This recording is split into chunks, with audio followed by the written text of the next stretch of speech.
There are 9 major Game of Thrones houses, but which of them are the most powerful?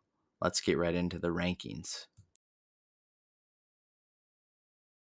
Starting us off at the least powerful is House Tully. If you'll recall, Catelyn Stark comes from House Tully, and of course, they boast some strong warriors like Brynden the Blackfish Tully. But the Tully seat Riverrun is nestled within the Riverlands, and it's quite precarious in its positioning. It's a sitting duck for enemies coming from both sides, and Riverrun isn't very fortified, nor is there much by way of natural properties protecting it. House Tully might be the ruling house in the Riverlands, but they're not nearly as wealthy as the other major houses in Game of Thrones. However, they do have a modest income at their disposal, and they can forge alliances with some more powerful houses in Westeros. Number 8, House Arryn. Now, Catelyn's sister Lysa Tully married into House Arryn, which is how we were introduced to them in Game of Thrones. House Arryn comes from the Eyrie nestled within the Vale. The Eyrie is the most fortified out of all the major house seats in Westeros. It's built on top of an immensely steep mountain range, and many people have perished attempting to climb the Eyrie. Of course, with House Arryn being so protected, they quite frequently do not participate in the affairs of Westeros. And however, House Arryn is wealthier than House Tully, and in spite of its isolated location, it manages to keep its household well fed and nicely dressed. Number 7, House Martell. House Martell is situated within Dorne, and Dorne is still part of Westeros, despite it being the most southern kingdom in the realm. Dorne could easily fit in with Essos. Anyway, House Martell, much like House Tully, possesses some of the strongest fighters in Westeros. Oberyn Martell, for starters. However, most of House Martell was utterly decimated in Game of Thrones, and essentially we saw House Martell meet its end. Well, Arianne Martell is still alive and kicking, but she doesn't exist in the TV show. House Martell lives in desolate, desert-like terrain, and most Westerosi houses wouldn't fare well. House Martell would find it difficult to gain the upper hand while adapting to Westeros' more rocky and unpredictable landscape. Number 6, House Baratheon. We were introduced to House Baratheon when it was the ruling house of the Seven Kingdoms. Robert Baratheon claimed the Iron Throne for himself after dethroning Aerys II Targaryen. Of course, it's quite obvious that Robert was a very formidable warrior in his youth, and Stannis was immensely clever and pragmatic when it came to battle. There's also Renly, who had a charm and wit coming out of his ears. House Baratheon used to be part of House Targaryen before they eventually broke off, and they claimed the Stormlands as their kingdom. They've got plenty of coin in their purse and a significant connection to the other major players in Game of Thrones. Unfortunately, House Baratheon was also mostly destroyed in Game of Thrones, except for Robert's bastard son Gendry. And number 5, House Tyrell. House Tyrell is without a doubt one of the richest houses in Westeros. Think of them as the billionaire 1% class, buying their way out of scandal after scandal, purchasing alliances and forging marriages left and right. Their seat, Highgarden, resides in the Reach, and they're noted as Wardens of the South.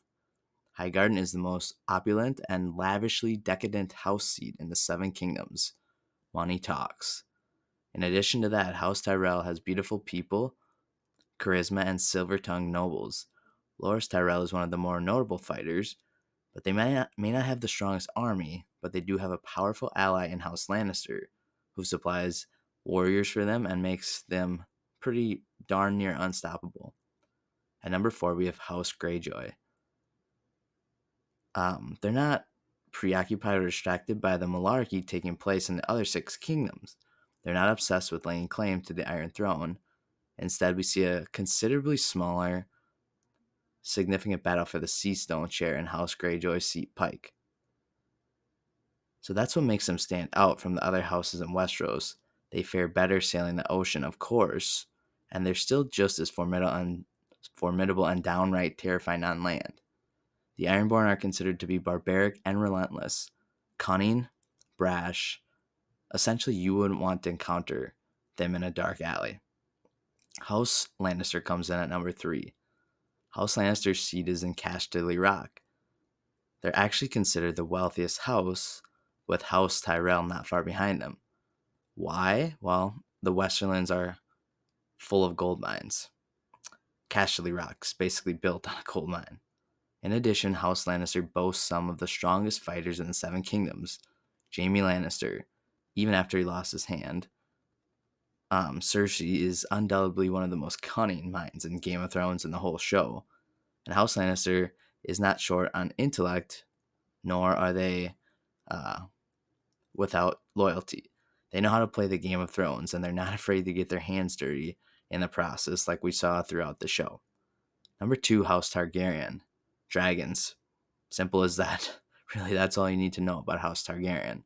They have the ability to control dragons at will, riding them into battle, and not to mention, most House Targaryen kin can survive walking through fire. Anyway, House Targaryen is probably the most ancient house in Westeros. They're comprised of the blood of old Valyria, and after Robert's rebellion, it was thought that House Targaryen was wiped clean until Daenerys came from Essos and joined Westeros and the party there. At number 1, we have House Stark.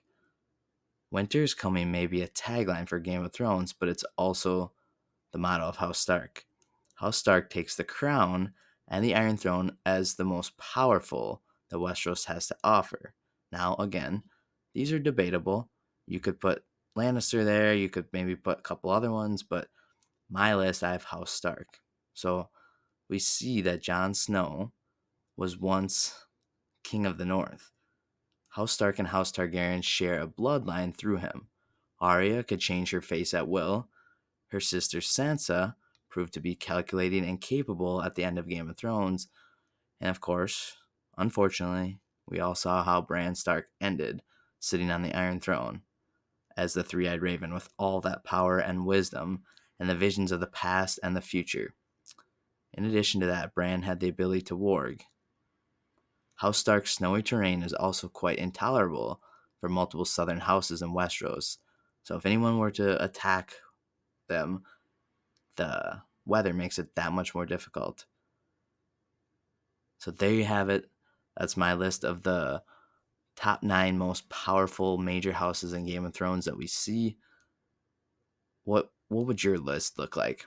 Thanks for watching. Don't forget to like and subscribe.